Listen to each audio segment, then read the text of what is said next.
Weight Watchers, a lot of people have been on that, right? Remember Lynn Redgrave for Weight Watchers? This is living?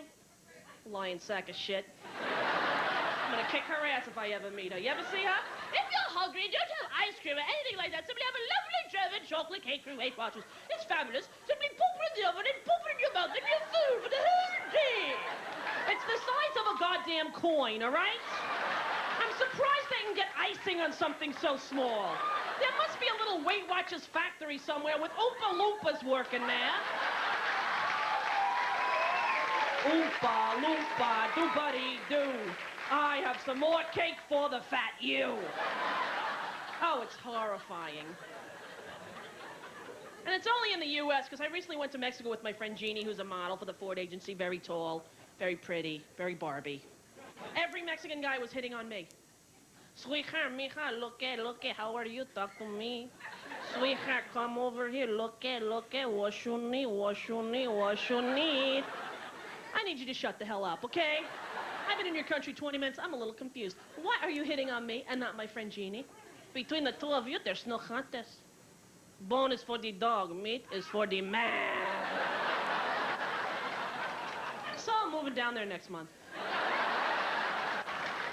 Figured, what the hell, why fight fate? You know what I'm saying? And it's very hard to be famous and struggle with a weight problem. Because strangers will tell you to your face what they think. It's hard. It's really hard. I was in Baskin-Robbins a couple months ago. You know, just looking. Okay, shut up. Anyway, I was there and this lady said to me, "Hey, are you Rosie O'Donnell?" I said, "Yes, I am." She said, "I didn't know you was pregnant." Truth. 20-year struggle with weight came down to that moment. I looked at her. I said, "Yes, 4.5 months."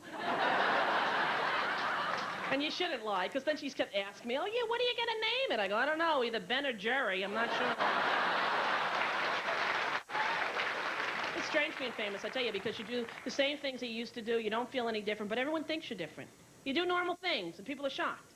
Every time I go to McDonald's, somebody says, "What are you doing here?" Well, eating lunch. I don't know where people think I eat, the Caviar Palace. I'm sitting somewhere going, "Ha, ha, ha! More champagne and pate for me. Let them eat Big Macs." Ha, ha, ha! It's not how it happens, trust me. The weirdest thing about fame is autographs. I don't mind giving an autograph to a child. You know why? If you're 9 years old and you see Betty Rubble at the mall, it's a pretty big deal. You're in school the next day, you're bragging. "That's right, I'll tell you guys one more time. My mom made me go to the mall. I didn't want to go. I was really mad. We were at the limited dinner store. She came out of the fitting room. Betty Rubble. She signed my notebook one time. 1, 2, 3, that's it. My autograph, Betty Rubble." If you're 35 years old and you want me to sign a napkin, you gotta get a fucking clue. What the hell are you gonna do with my name on a napkin when you're an adult? And it's not that I mind the interaction. I like the interaction. When somebody comes over and talks to you, it's very complimentary. I was in Vegas last week. This guy was, "Hey, Rose, my name's Bob. I think you're really funny. I love your movie." "Thanks a lot, Bob. Nice to meet you, man. I appreciate that, all right? Take care of yourself." Wait. Give me an autograph." "Bob, I don't give autographs to adults, but thanks a lot, man, all right? Thanks a lot. I'll see you later." Hey, wait, it ain't for me. It's for my daughter." "Okay, what's her name?" "Bob!" And no matter how hard I try to explain it, no matter how humane I try to be, it usually ends up, "Yeah, you know what? You're a fucking bitch." What do you say to that? I usually go, "No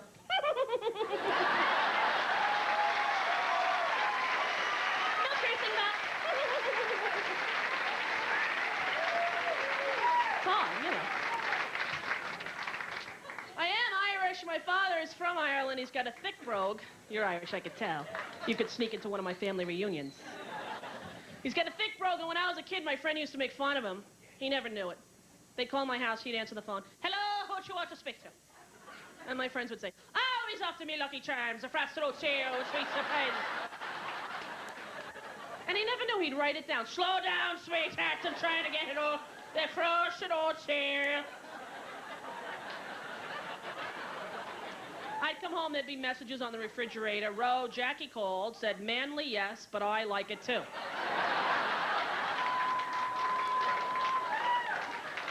I got older, he started to think this was a code. I'm like 15 years old. I come home, he's grilling me. Your friend's called again, sweetheart. Lucky Charms, the Irish Spring. You're taking pot, aren't you? I'll figure it out, the whole lot of you, a bunch of pot takers. You don't be taking the pot in my house. He was very concerned with that in my adolescence, that I was taking pots. I don't know where he thought I was taking it to, but the transportation of the marijuana was paramount in his mind. I bought him a phone answering machine for Christmas. He still hasn't figured out how to leave a message. He called my father's house. God damn it, Mary, how the hell Joe's a stupid piece of shit. Come over here, Lord, see if you can help me with the...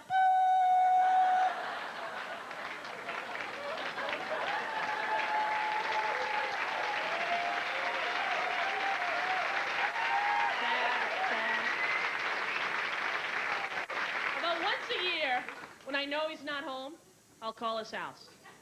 I'll leave a message. Hiya. Oh, that's the right number. This is Rosie. I'm looking for Don. I'm trying to buy some pot. Still doesn't get it. He calls me screaming. Now I've got it on tape, you pot taker! Calling your pot dealer on me phone.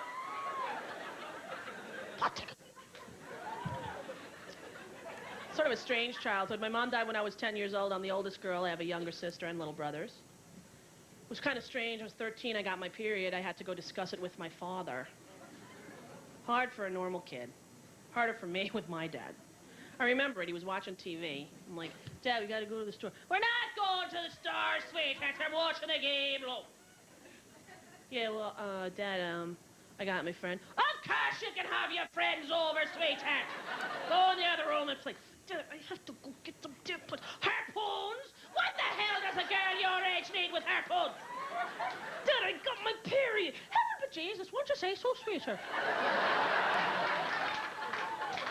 Takes me down to the local supermarket, A&P. Every kid in my neighborhood was there, hanging out on the Saturday. I thought he'd be cool, you know, hide the product in his coat. Wrong, he's bragging to the neighbors. How you doing, Bridget? Little Rosie got a period. Yeah, we're gonna get her some of these day-free maxi pads. They've got a double adhesive, you know, Bridget. I'll be putting them on my hand and using them as a sponge. We're gonna get her some of the harpoons. Can't figure out how to use them, Bridget. I think back now, I'm like, you know, maybe he was taking pot.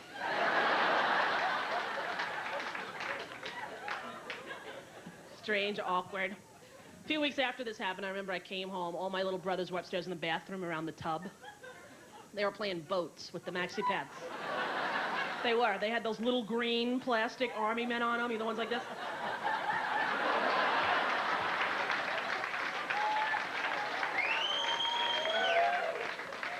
Sean's on the sink, screams, air raid, throws in the tampons. My other brother's shooting them.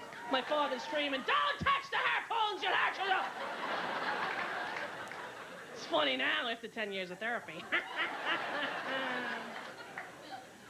My sister has 2 children, 2 little girls, 6 and 3. I'm so in love with these kids, I can't even tell you. She thinks I spoil them, but I think that's my job. I'm the aunt. Katie had a friend over, Brian. They wrecked their room. They're 6 years old. They pulled off the Lion King sheets. They knocked over the books. They threw away the stuffed animals. They went nuts. My sister sends Brian home, gives Katie the speech. Mommy and Daddy give you a very nice room. You have a timeout, young lady. You think about this room and what you want to do about it, and then you come talk to me. She comes downstairs 20 minutes later crying. I need to use the phone. She speed dials me. Antwo, this is Katie. I need you to buy me a new room. I hear my sister screaming, she will not buy you a new room. No, she will not. I'm on the phone going, yes, I will.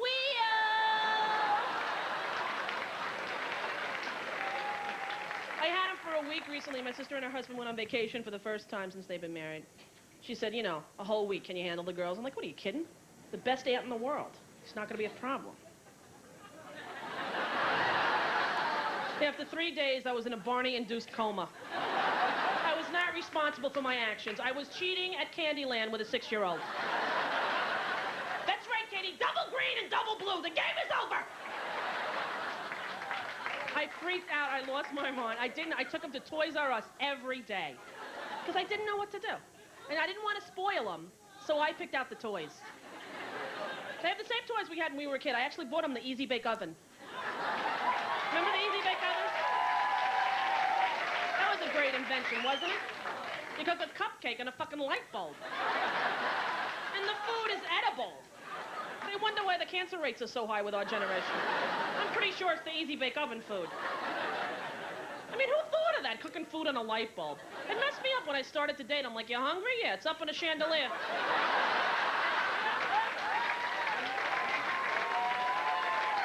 Hey, can you hit the dimmer switch? I think it's burning up here. I bought him Twister. I opened the box. I got a whiff of that plastic sheet. It was a flashback to 1971. I was singing Bobby Sherman songs looking for my click-clacks. Easy come, easy go, oh, oh, oh, oh. Obscure Bobby Sherman reference. That's a good game, Twister, if you're a kid. They tried to get me to play it. I can't play it. You have to be in shape. You have to be a limber little kid to play it, you know? Right hand blue, suck in and push. What a great view of my tush, it's Twister. If I practice every day, I can fuck myself this way, it's Twister. The hard game to play if you're 33. Trust me on that one. They have all the same stuff we had when we were kids. Once I saw all the toys and stuff, it's like, started coming back to me. I was food shopping in the cereal aisle last month. For no apparent reason, I started singing, Honeycomb's big, yeah, yeah, yeah. It's not small, no, no, no. I didn't even know I knew that song. I ran into the cookie aisle thinking, I'm safe. I don't know any cookie. Oh, you never would believe where those Keebler cookies come from. They're baked by little elves in a hollow tree. Frozen food? Oh, poppin' fresh dough. Bake it up hot. Canned goods? Yum, yum, bumblebee, bumblebee, tuna. Candy? Sometimes you feel like a nut. Sometimes you don't. Peanut butter, apple jars got nuts. Peanut butter nouns don't because. First aid, I am stuck on Band-Aid. Got Band-Aid stuck on me. I am stuck on Band-Aid. Got Band-Aid stuck on me. Got the hoodin' ting, the Band-Aid clinging soapy sud. That's useless shit stuck in my brain. I don't know why I know it.